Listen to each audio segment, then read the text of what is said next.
નમસ્કાર વિદ્યાર્થી મિત્રો, કેમ છો? મજામાં? હાલો, તમારો જોર છે.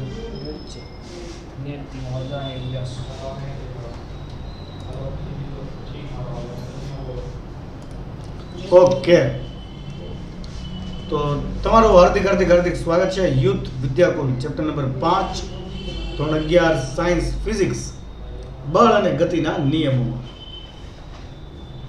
ચાલો, તો આજે આપણે વિદ્યાર્થી મિત્રો ચેપ્ટર નંબર 5 ની અંદર થોડી ઘણી ચર્ચા આપણે ન્યૂટનના ગતિના ત્રીજા નિયમ અને લાસ્ટમાં આપણે વેગમાન સંરક્ષણનો નિયમ જોયો હતો. બરોબર છે. તો હવે આપણે વાત કરવાની છે. ઓકે, ખૂબ સરસ, વ્યવસ્થિત મારો અવાજ સંભળાય છે? ચાલો, તો હવે થોડીક આપણે આ બળની ચર્ચા કરી લઈએ. એક જ મિનિટ વિદ્યાર્થી મિત્રો, હું ફરી વાર અને મોબાઈલને જોઈન કરી લઉં છું.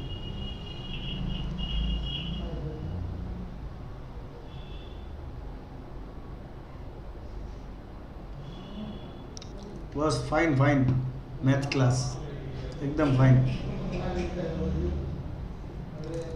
તો ચાલો વિદ્યાર્થી મિત્રો, ટાઈમ વેસ્ટ ન કરતા આપણે આગળ વધીએ. સ્ટાન્ડર્ડ 11 ફિઝિક્સ ચેપ્ટર નંબર 5 ગતિના નિયમો, एनसीईआरटी पेज नंबर 96 टू 99. तो अपनी सीट बेल्ट बांध के भेजिए, उड़ान भरने वाले. વિદ્યાર્થી મિત્રો, આપણે બળ વિશે વાતચીત કરીએ.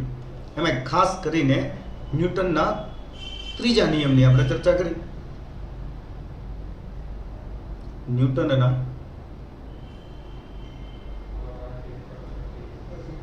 ત્રીજા નિયમની, બરોબર છે. અને ન્યૂટન સાહેબે એવું કીધું કે આઘાત બળ અને પ્રત્યાઘાત બળ સમાન મૂલ્યના પરસ્પર વિરુદ્ધ દિશામાં હોય છે. તો જોજો અહીંયા, બરોબર છે. આઘાત બળ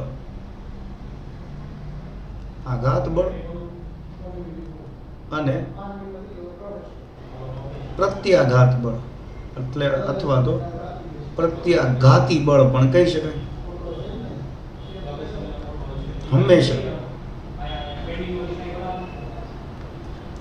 સમાન મૂલ્યના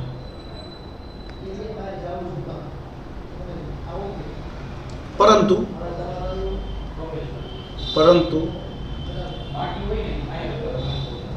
વિરુદ્ધ દિશામાં હોય છે.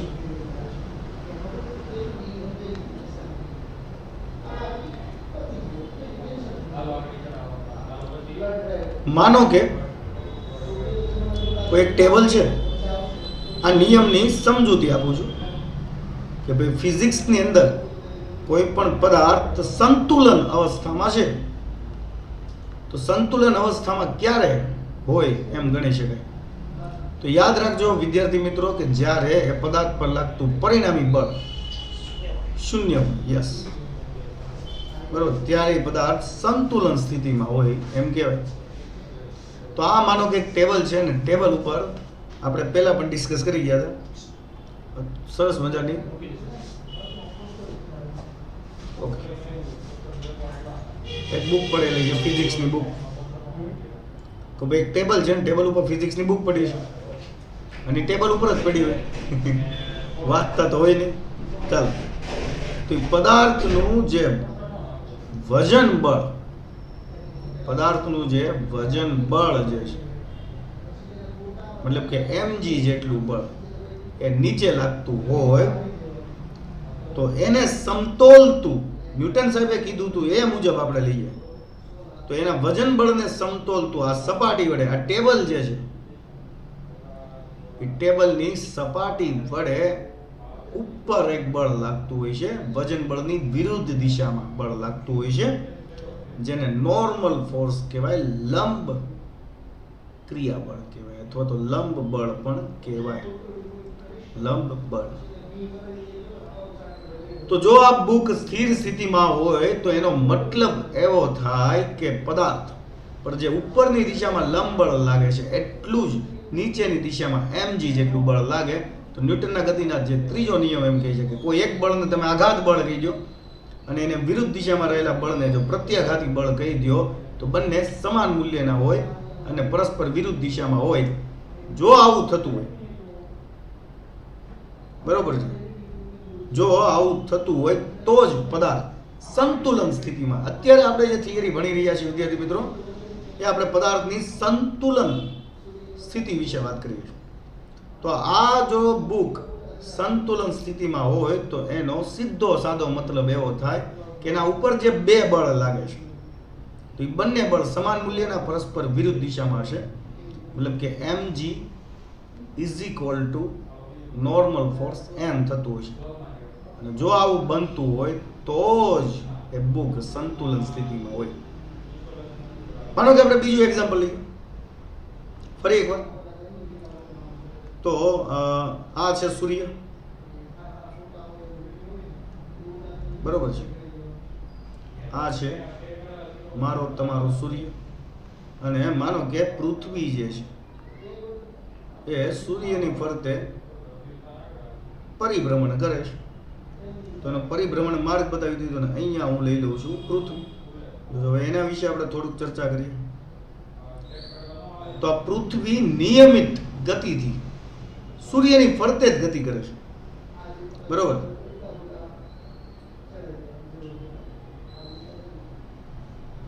એક જ મિનિટ. એટલે આ બધું હું ચાલુ કર્યું છે? લાઈવ કમેન્ટમાં તમારે ભણવાનું છે કે સુધારા વધારાની વાત કરવાની છે?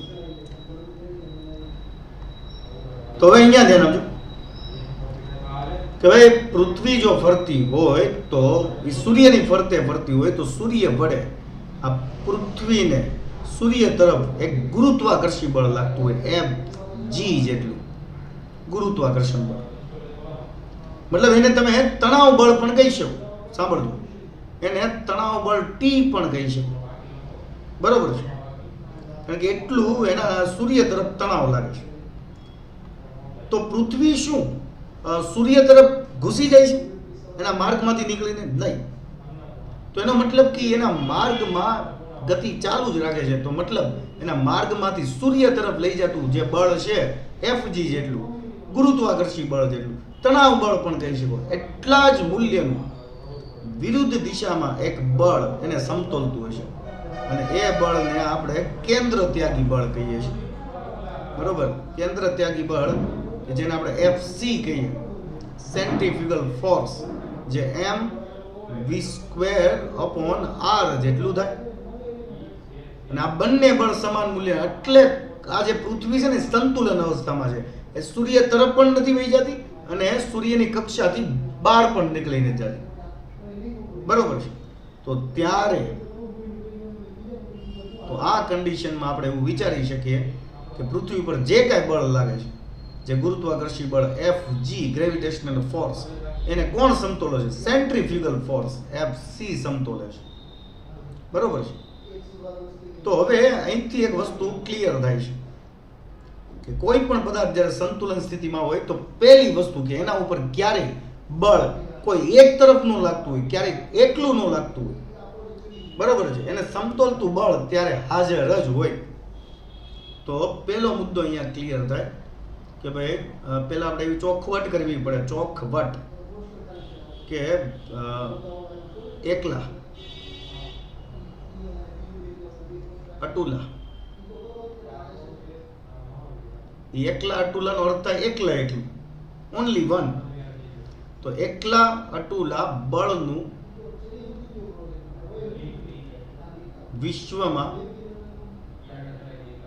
વિશ્વમાં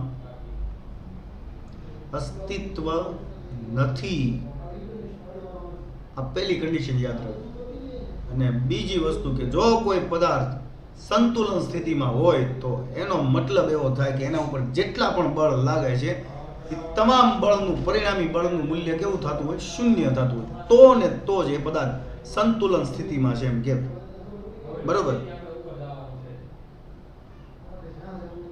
યસ, વિશ્વમાં અસ્તિત્વ નથી. તો અહીંયા લખાય કે ભાઈ પહેલા તો એવું આપણે લખવું પડે હતું કે હંમેશા એકલું અટુલું બળ ન લાગતું હોય તો હંમેશા પદાર્થ પર બળની શું લાગતી હોય છે? બળની જોડ લાગતી હોય છે. બળની જોડ લાગે છે અને એ જે બળની જોડ લાગે છે તેને બળ યુગ્મ કહેવાય. બળ યુગ્મ કહેવાય.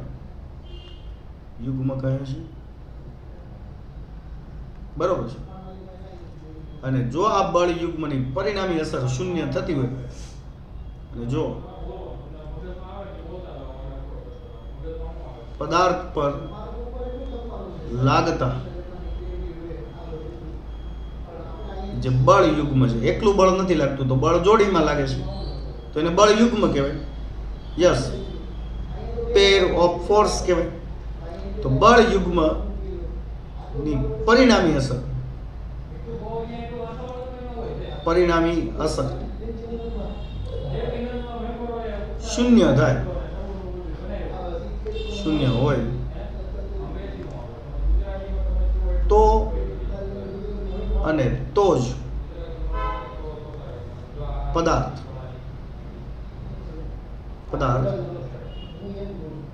સંતુલન અવસ્થામાં છે એમ કહેવાય.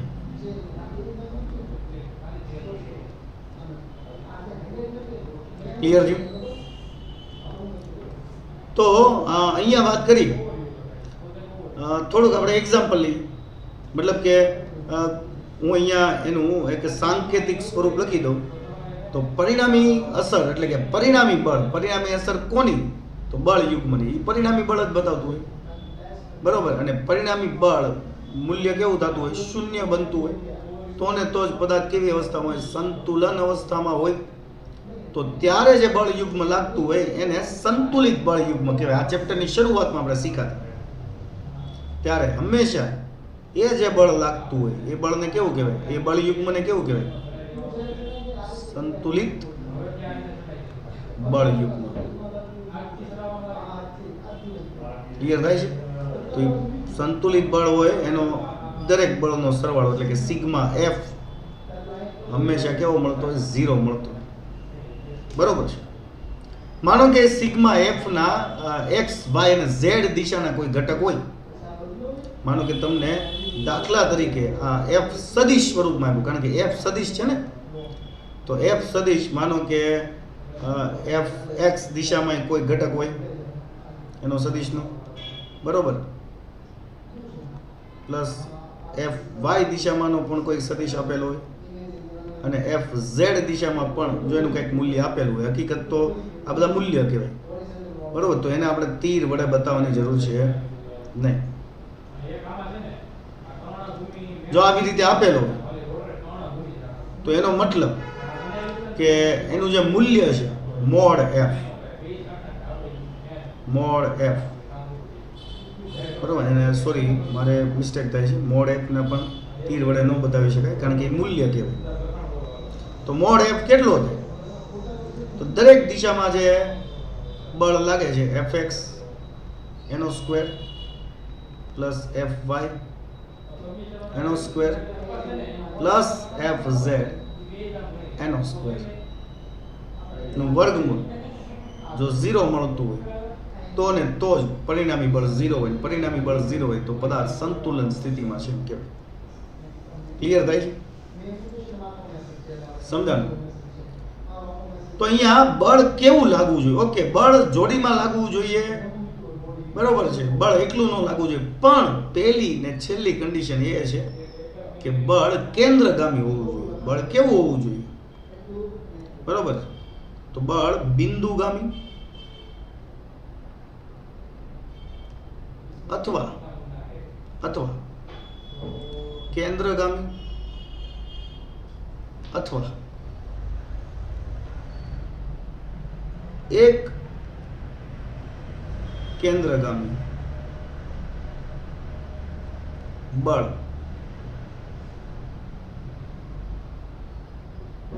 ની પરિણામી અસર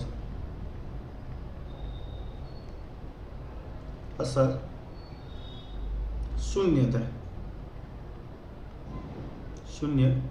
થાય. ક્લિયર થાય છે વિદ્યાર્થી મિત્રો? હવે એક બિંદુગામી ને એક કેન્દ્રગામી બળ કેવું? તો સિમ્પલ વસ્તુ છે. કોઈ એક બિંદુ હોય અને એ બિંદુમાંથી જો બળો નીકળતા હોય, બે બળ પરસ્પર સમાન મૂલ્યના અને વિરુદ્ધ દિશામાં, જેટલું બળ આ બાજુ છે એટલું જ બળ આ બાજુ લાગતું હોય, તો આ બંને બળો, માનો કે આ F1 બળ અને આ F2 બળ છે, તો આ બંને એક બિંદુગામી એક કેન્દ્રગામી છે એમ કહેવાય. અથવા તો જો આ બંનેને બતાવો તો માનો કે આ બિંદુ છે, તો બંને ના હેડ જે છે, હેડ એ આમને સામને હોવા જોઈએ. તો પણ આજે F2 બળ જે છે, આપણે આ ફિગરથી જોઈએ તો F2 છે એ ઋણ x અક્ષ દિશામાં જાય છે, તો અહીંયા એ બતાવ્યું. અને F1 છે એ ધન x અક્ષ દિશામાં જાય છે, તો અહીંયા F1 બતાવી દો. તો આ બંને કન્ડિશનમાં પદાર્થ કેવો હોય? સંતુલિત અવસ્થામાં. કેવો? સંતુલિત અવસ્થામાં. ક્લિયર થાય છે? સમજાણું? ખ્યાલ આવ્યો? તો માનો કે કોઈ પદાર્થ ઉપર 3 બળ લાગતા હોય. અત્યારે તો આપણે આ 2 બળ બતાવ્યા, પણ એક કેન્દ્રગામી. હંમેશા બળ આવી રીતે જ લાગવું જોઈએ, તો પદાર્થ સંતુલન અવસ્થિતિમાં આવવું જોઈએ. પણ જો તમે કોઈ આવા નિયમને પકડી રાખો કે ભાઈ મૂલ્ય સમાન છે, પરસ્પર વિરુદ્ધ દિશામાં છે, તો જ પદાર્થ સંતુલન સ્થિતિમાં હોવો જ જોઈએ. તો એવી કન્ડિશન પણ વિચારી શકાય કે માનો કે આ એક સળિયો છે અને એના ઉપર F1 બરાબર F2 એટલે કે સમાન મૂલ્યના બળ લગાવે. પણ હવે કોઈ એક બિંદુ ઉપર નથી લાગતું. એક બળ આને નીચેની તરફ લાગે છે, એક છેડે F1 જેટલું બળ, તો એક બળ ઉપરની તરફ લાગે છે F2 જેટલું બળ. તો ભલે બંને સમાન મૂલ્યના હોય, પરસ્પર વિરુદ્ધ દિશામાં હોય, તો આ F1 છે ને એ પદાર્થને આમ લઈ જશે ને F2 છે એ પદાર્થને આમ લઈ જશે. એટલે હકીકત આ પદાર્થ સંતુલન સ્થિતિમાં નહીં, હવે એ ભ્રમણ કરવાનું ચાલુ કરશે આ F1 F2 ની પેરને લીધે. કારણ કે એ એક કેન્દ્ર ઉપર નથી, તમે જોઈ શકો એ કેન્દ્રથી એકબીજાથી દૂર છે. તો આવા બળો જે છે કે જ્યારે એક કેન્દ્રગામી ન હોય અને ત્યારે જે પરિણામી બળ મળે ને ભાઈ, એને એક નવું નામ આપવામાં આવ્યું છે, જે આપણે આગળ ભણીશું. એ નવા નામને ટોર્ક કહેવાય. શું કહેવાય? ટોર્ક. ક્લિયર થાય છે? તો ટોર્કનું મૂલ્ય કેટલું? આ F2 નું મૂલ્ય કેટલું? તો F2 નું મૂલ્ય છે આટલું અંતર ગુણ્યા બળ. બરાબર? આ O થી છેડાનું અંતર, તો F × R થાય, અંતર ગુણ્યા બળ થાય, તો ટોર્ક મળે. એટલે આ હજી આપણે થિયરી ભણવાની બાકી છે, પણ આ મેં તમને સમજાવી દીધું. જો બળ એક કેન્દ્રગામી લાગતું હોય ને તો પદાર્થ સમાન મૂલ્ય, અને હંમેશા આપણે એવું જ વિચારવાનું છે કે સમાન મૂલ્યના પરસ્પર વિરુદ્ધ દિશામાં બળ લાગતા હોય, બંને એકબીજાને સમતુલતા હોય. બરોબર? યસ. કાર્ય, ઉર્જા, ટોર્ક આ બધાના પારિમાણિક સૂત્ર સરખા આવે. ખૂબ સરસ રિમ્પલબેન. તો ચાલો હવે તમે સવાલ પૂછી જ દીધો છે, તો મને જણાવો કાર્ય, ઉર્જા અને ટોર્કનું પારિમાણિક સૂત્ર શું થાય? શું થાય? M1 L2 T - 2. ઘણા લોકો મને પૂછતા હોય છે કે સર આ MLT ફોર્મ કઈ રીતે યાદ રાખવા? તો એના માટે હું એક ટ્રીક લઈને આવ્યો છું કે જે આપણે આગામી લેક્ચરની અંદર હું તમને ટ્રીક શીખવાડીશ. એક લેક્ચર એવો રાખીશ કે જેની અંદર તમે અઘરામાં અઘરા અથવા તો કોઈ પણ MLT ફોર્મને ખૂબ સરસ રીતે શીખી શકો છો, યાદ રાખી શકો છો. બરોબર?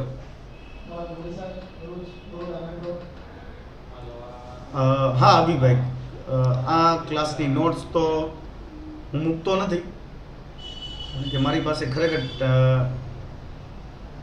પ્રોબ્લેમ છે આ પીસીમાં કે જેમાં નોટ્સ બનતી જ નથી. તો તમે આનો રેકોર્ડેડ વિડીયો વિદ્યાકુલની અંદર મળે છે, તમે એ રેકોર્ડેડ વિડીયો જોઈ શકો છો.